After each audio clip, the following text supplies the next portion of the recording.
Cabelinho na reta, hein? Barbinha bem feita. Como diz a música, o cabelo tá ok, a barba tá ok. Bom, mas eu pergunto, e você, tá tudo ok aí? Não? Tá preparado para o que eu tô trazendo hoje? Bom, hoje eu quero falar para vocês, gente, sobre sais, sobre mais uma função inorgânica. Bom, vale lembrar, se você ainda não assistiu às minhas outras aulas sobre ácidos, sobre bases, sobre neutralização, eu recomendo que você volte lá na minha playlist, dê uma assistida, porque ela vai ajudar muito para o que a gente vai aprender hoje, ok? Então pegue sua caneta, pegue seu papel e vamos, que a pegada é boa, cara. Hoje a gente vai falar sobre sais, tá? Então a gente continua dentro das funções inorgânicas e agora de forma específica falando sobre sais, certo? Bom, se a gente está falando sobre sais, é impossível não fazer referência a esse cara aqui, ó, que se você já assistiu meus vídeos sobre funções inorgânicas, você vai lembrar dele. Dessa vez eu não coloquei a imagem dele, mas você deve estar lembrando lá do Arrhenius. Ele ficou na nossa aula, lá no cantinho bem desenhado, vocês lembram? Bom, Arrhenius ele tem uma participação assim considerável quando a gente fala nesse assunto, seja ácido, seja base, seja sal, tá? Por quê? Arrhenius veio e trouxe uma definição para o que a gente chama de sal. E que definição é essa? Acompanhe comigo.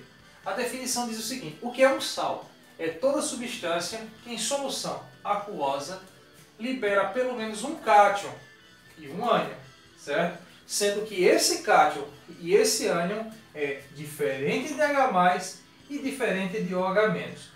Por que é diferente de H+, e diferente de OH-? Porque a gente já aprendeu que a característica de um ácido é justamente a presença do íon H+. Então, se eu tenho H+, eu tenho um ácido.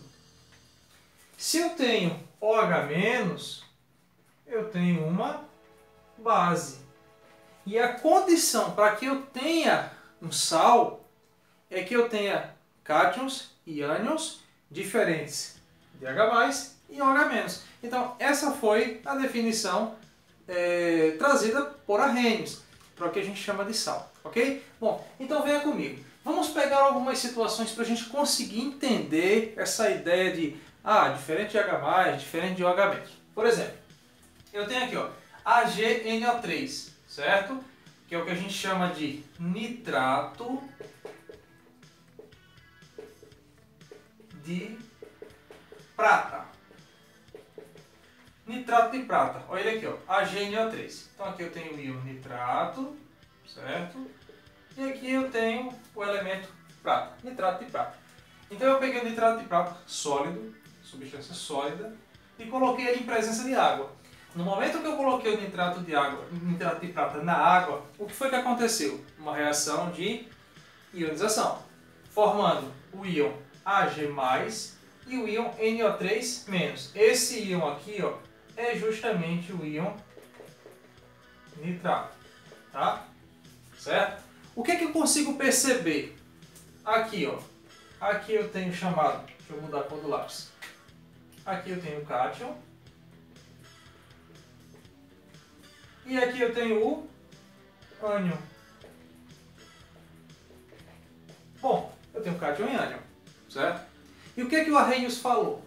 Que um sal é toda substância que em presença de água libera íons diferentes de H+, e diferentes de OH-. Eu tenho aqui um íon diferente de H+? Sim, a prata, Ag+. Eu tenho aqui um íon diferente de OH-? Sim, eu tenho o íon nitrato. Então eu posso dizer que o nitrato de prata é um sal. Certo? Nitrato de prata é um sal. Tá claro para você? Não se preocupe, se você não entendeu, a gente vai fazer um monte de exemplo hoje, a gente vai discutir com muita calma e eu prometo que você só vai sair dessa aula se você souber o que é sal. Certo? Bom, então vamos lá. Vamos pegar outra situação. Eu tenho aqui, ó, NaHCO3, certo? que é mais conhecido como bicarbonato de sódio. Então o que é que eu vou fazer? Peguei aqui o bicarbonato de sódio sólido, coloquei ele em presença de água. Quando eu coloquei ele na água, ele sofreu uma reação de ionização formando o íon Na+, e o íon HCO3-. Esse íon aqui, ó, é o íon bicarbonato. Certo? Então o que é que eu tenho? Eu tenho aqui ó, o cátion. E aqui eu tenho o ânion. Bom, o que é que eu percebo? Eu não tenho o íon H+ aqui, ó. E eu não tenho aqui o íon OH-, certo? Então, isso caracteriza justamente o que o Arrhenius falou. Para você ter um sal, você precisa ter íons diferentes de H+, e diferentes de OH-. Então aqui eu tenho o bicarbonato de sódio, que é justamente um sal. Beleza? Tranquilo? Bom, você deve estar se perguntando assim, mas como é que um sal é formado? Que reação promove a formação de um sal? E eu vou mostrar para você agora. Venha comigo. Bom, a origem dos sais, ela vai girar em torno dessa reação aqui, ó. Vou até destacar com vermelho, em vermelho. Você vai destacar, anote aí, viu? Anote no seu caderninho porque você vai precisar. São as reações de neutralização que a gente já aprendeu. Eu estou deixando nos cards aí, tá? Ou se você não encontrar nos cards, vai lá na minha playlist, assista a aula de neutralização que você vai entender. É na reação de neutralização, é através da reação de neutralização, melhor, que eu consigo formar os chamados sais. Então, como é que a reação de neutralização ela vai ocorrer? Ela vai ocorrer através de um ácido que vai estar reagindo com uma base e vai ter como produto um sal mais água. Então a reação entre um ácido e uma base, que é uma reação de neutralização, ela forma um sal mais água. Vale ressaltar, vale destacar, gente, que esse sal formado, ele pode ser do tipo neutro, do tipo ácido ou do tipo básico. Ah, então eu posso ter diferentes tipos de sais? Sim, você pode ter diferentes tipos de sais, certo? Exemplo, olha aqui um sal neutro, NaCl, certo? Cloreto de sódio, sal de cozinha, ele é considerado um sal neutro. Por que ele é considerado um sal neutro? Porque ele não tem nem H+, e nem tem OH-. Ele é considerado um sal neutro, certo? Então ele não tem H+, não tem OH-.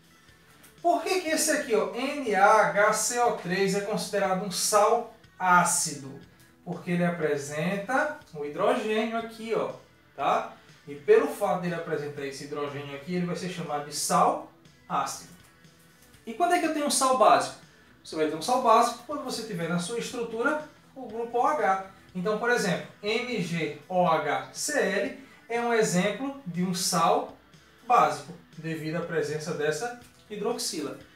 Tá claro para você? Bom, aos pouquinhos a gente vai se aprofundando, você vai pegando o jeito e a gente vai melhorando, tá? Vou dar a oportunidade de vocês darem um print e aí a gente passa para o próximo quadro, ok? Vamos que vamos. E aí, meu? Vamos lá? Bom, vamos que o bicho está pegando, tá? Vamos que o assunto é bom. Bom, gente, eu trago essa esquematização para você que está aprendendo sobre sais. E é muito importante você ter em mente esse mapa que eu estou colocando aqui agora, tá? Então, agora eu quero falar para vocês sobre nomenclatura, tá? Você deve estar pensando assim, ah, professor, mas nomenclatura de sais é complicado. Fica tranquilo que eu vou simplificar aqui para você, certo? Realmente, tem muitas variações, mas se a gente tiver um bizu, um esquema como esse aqui, eu tenho certeza que vocês irão tirar de letra, ok? Bom, então quando eu falo na nomenclatura dos sais, gente, eu vou pegar algumas situações. Você vai encontrar a situação assim, ó, hídrico e ioso. Aí você vai dizer assim para mim, ah, isso é familiar para mim. Quando eu estudei os ácidos, eu vi que tinha alguns ácidos que tinham nomenclatura hídrico, alguns ácidos que tinham nomenclatura ico, inclusive com PER também, e outros ácidos que tinham nomenclatura oso e também com esse hipo. Massa! E que tipo de ácido era esse? É isso que a gente vai começar especificando aí. Ah, mas a gente não está falando de sal? Tá, mas a base é isso aí, tá? Bom, quais são, gente, os ácidos, deixa eu destacar em vermelho aqui, quais são os ácidos que têm a nomenclatura hídrico? São os hidrácidos. Então anota aí, ó, hidrácidos. E quem são os hidrácidos? São os ácidos que não têm oxigênio na molécula, certo? Então os hidrácidos têm a nomenclatura hídrico. Já os oxiácidos, eles vão ter a nomenclatura ico, né? Ioso. Então esse ico ioso, deixa eu pegar aqui, ó, colocar aqui uma ponte. Esse ico ioso é característico dos oxiácidos. Então o que é um oxiácido? É um ácido que tem oxigênio na molécula, certo? Então, se você tem mais ou menos oxigênio, vai fazer com que ocorra uma variação do NOx, tá? E essa variação do NOx, a gente já aprendeu em outras videoaulas, vai fazer com que a gente tenha uma variação da nomenclatura ico para a nomenclatura oso. Ah, se você tiver muito oxigênio, você pode ter essa nomenclatura PER. Você também já aprendeu sobre isso, certo? Se você tiver a menor quantidade de oxigênio, você vai ter essa nomenclatura hipo. É por isso que eu estou destacando aqui, ó, hipo e PER, tá? Para vocês lembrarem lá dos oxiácidos. Bom, mas você deve estar perguntando assim, mas o que é que tem a ver isso com sal? Tem tudo a ver. Por que tem tudo a ver? Porque vocês vão perceber que quando você tiver quando vocês tiverem um sal com a nomenclatura eto, ele foi originado lá de um hidrácido que tinha essa nomenclatura aqui, que vocês estão vendo, hídrico, certo? Então sempre que vocês tiverem uma reação com um hidrácido, ele irá originar um sal com a nomenclatura eto. Ah, e se eu tiver um oxiácido? Se eu tiver um oxiácido com a nomenclatura ico, ele vai dar origem a um sal com a nomenclatura ato. E se eu tiver um oxiácido com a nomenclatura oso, ele vai dar origem a um sal com a nomenclatura ito. Ah, então eu matei a charada. Para ser sal, ou como é que eu posso identificar um sal pela nomenclatura? O sal sempre vai ter a nomenclatura ato, eto e ito. Ato, eto e ito. Ato, eto e ito. Então, ato, eto e ito é a nomenclatura para sal. Beleza? Tá claro para você? Então, se você encontrou um sal com a nomenclatura eto, ele foi proveniente de um hidrácido. Se você encontrou um sal com a nomenclatura ato, ele foi proveniente de um oxiácido, tá? Que tinha a nomenclatura ico. E se você tem um sal com a nomenclatura ito, ele foi proveniente lá de um ácido com a nomenclatura oso, certo? Que aí a gente pode ter algumas variações, como por exemplo, com hipo ou só com o oso, beleza? Bom, mas vamos lá. Vamos passo a passo, não se assombre, eu tenho certeza que você vai conseguir pegar o esquema dessa aula, certo? Bom, mas qual seria a estrutura genérica para a gente determinar a nomenclatura de um sal? É justamente essa aqui, ó. Para você determinar o nome do sal, você vai fazer a junção entre o nome do ânion mais o nome do cátion. O nome do ânion, que é proveniente, que é derivado do ácido, certo? Mais o nome do cátion, que é derivado da base, tá? Então, o nome do ânion, que é derivado do ácido, o nome do cátion, que é derivado da base. Vamos colocar um exemplo prático disso aí, ó. Exemplo clássico, NaCl. Sabemos que o sódio, deixa eu mudar aqui a cor, o Na é mais e o cloro é menos. Então o que é que eu tenho? Aqui eu tenho o meu cátion e aqui eu tenho o meu ânion, certo? Na nomenclatura, o que a gente coloca primeiro? A gente primeiro coloca o nome do ânion. Qual é o ânion aqui? Não é o cloro? Então eu vou ter o cloreto. Cloreto de quê? Vamos lá. Primeiro eu coloco o nome do ânion, depois eu coloco o nome do cátion. Quem é o nosso cátion? É o sódio. Então eu tenho cloreto de sódio. Poxa, aí você pode pensar comigo assim, cloreto de sódio. Eu vi esquematização agora há pouco. Se ele é cloreto, vamos imaginar que reação deu origem a ele. Vamos lá, tá aqui, ó, eto. Se é eto, quer dizer que ele veio lá de uma reação com o hidrácido. Então, o cloreto de sódio, deixa eu abrir um parênteses aqui para vocês, só para exemplificar melhor. Então, o cloreto de sódio, ele veio de uma reação entre o HCl mais o NaOH. Como é que eu sei disso? Porque esse ácido aqui é o ácido clorídrico.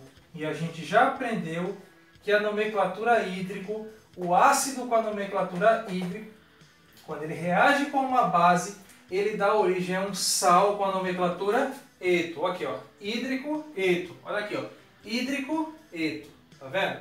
Bom, nessa reação, o que foi formado? Formou o NaCl mais H2O. Perfeito. Reação entre um ácido mais uma base forma um sal mais água, certo? Então assim você consegue ver na prática que quando eu tiver um hidrácido, nomenclatura hídrico, eu vou dar origem a um sal com a nomenclatura eto. Então eu tinha, ó, ácido clorídrico, passei a formar um cloreto. Beleza, galera? Tranquilo? Bom, dei o print e a gente vai para outros exemplos, ok? Então vamos que vamos. E aí, estão preparados? Eu acho que vocês devem estar pensando assim, eu já assisti isso lá no desenho, né? E quando a gente pergunta assim, vocês estão preparados? Aí o que é que vocês respondem? Estamos o quê? Capitão! Olha aí, estamos capitão, tem até plateia, galera. Então eu acho que vocês estão preparados, então vamos que vamos. Bom, nós já fizemos um exemplo, tá? No quadro anterior, e agora eu quero fazer mais dois com vocês, certo? Então eu tenho aqui, ó, o HNO2 reagindo com o AlOH3, formando o AlNO2 3 mais água. E na segunda situação, KOH mais H2SO4, formando K2SO4 mais H2O. Bom, gente, nós temos aqui, ó, o ácido nitroso, certo? Esse aqui é o ácido nitroso. Esse aqui, ó, é o hidróxido de alumínio. Ou seja, eu tenho aqui, ó, um ácido e aqui uma base. Quando eu reajo um ácido com uma base, eu formo um sal mais água. Então aqui eu tenho um sal. Que sal vai ser esse aqui, ó? Vamos lá, vamos pensar comigo. Aqui eu tenho o ácido nitroso. Vamos lá, ó. Quando eu tenho o oso, eu vou formar um sal aqui com que nomenclatura? Isso aqui é a nomenclatura do sal, tá? Eu vou até acrescentar aqui, ó, pro sal e pro sal. Então, se eu tenho a nomenclatura oso no meu ácido, eu vou formar alguém com a nomenclatura o quê? Com a nomenclatura ito, certo? Então, aqui eu vou ter o nitrito. Então, ó, nitrito, que é o NO2, de quê? De alumínio. Nitrito de alumínio. Olha como vai clareando, olha como vai ficando fácil. Vamos fazer outro exemplo para ver se você realmente fixou isso aí. Então vamos lá. Temos agora o KOH. O KOH é o hidróxido de... Quem é o K? Potássio. Hidróxido de potássio. E eu estou reagindo o hidróxido de potássio com esse ácido, que é um ácido muito forte, muito conhecido, que é o ácido sulfúrico. Ácido sulfúrico. Olha só, se liga. Base mais ácido, formando sal mais água. Vamos lá olhar o nosso ácido. O nosso ácido tem a nomenclatura ICO. Se eu tenho a nomenclatura ICO, eu vou formar um sal com qual nomenclatura? Olha só. ICO, sal nomenclatura com ato. Então eu vou formar um sal com a nomenclatura o quê? Sulfúrico. sulfato. Olha só. Tá vendo como é fácil? Se você pegar essa regrinha, foi por isso que eu não apaguei, ó. Tá aqui, ó. Guarda para sempre, cara, na tua mente, ó. Então, se eu tenho ácido com a nomenclatura ico, eu vou formar um sal com a nomenclatura ato. Então aqui eu tenho sulfato de, que é o K? É o potássio. Sulfato de potássio. Tranquilo? Tá fácil para você? Então, galera, é isso, bicho. É prática, tá ligado? A gente vai praticando e assim a gente vai pegando essas nomenclaturas e aí eu tenho certeza que você vai chegar onde você quer. Beleza? Bom, vou dar a chance de vocês darem um print. Anotem aí. Galera, eu queria agradecer demais a atenção de vocês. É uma série de videoaulas que eu estou preparando sobre sais, tá? Então essa foi a primeira, falando de forma específica, assim como vocês viram. A gente ainda vai se encontrar mais vezes falando sobre esse assunto e a gente vai se aprofundar mais, tá? Bom, agradeço demais a atenção de vocês. Peço a vocês, se você não se inscreveu no meu canal, gente, se inscreve aí, poxa, não é? Se inscreve aí pra dar uma força pra gente. Galera. Se inscreve, meu. Olha a voz do além. Se inscreve, galera. Se inscreve, meu irmão. Bicho, se tu gosta de química, meu, se inscreve. Se tu não gosta de química, se inscreve. Velho, se tu não gosta de mim, se inscreve também, cara. Se inscreve por pena aí, só pra dar uma força pro canal, meu irmão. Ajuda a gente, tá? Clica aí, dá o like, dá uma força pra gente. Se você tiver qualquer dúvida, não esquece, deixa aí nos comentários que logo que possível eu estou respondendo. Então, o que eu posso dizer? A minha frase característica do canal, que é valeu galera do mal, eu vejo vocês na próxima aula. Tchau!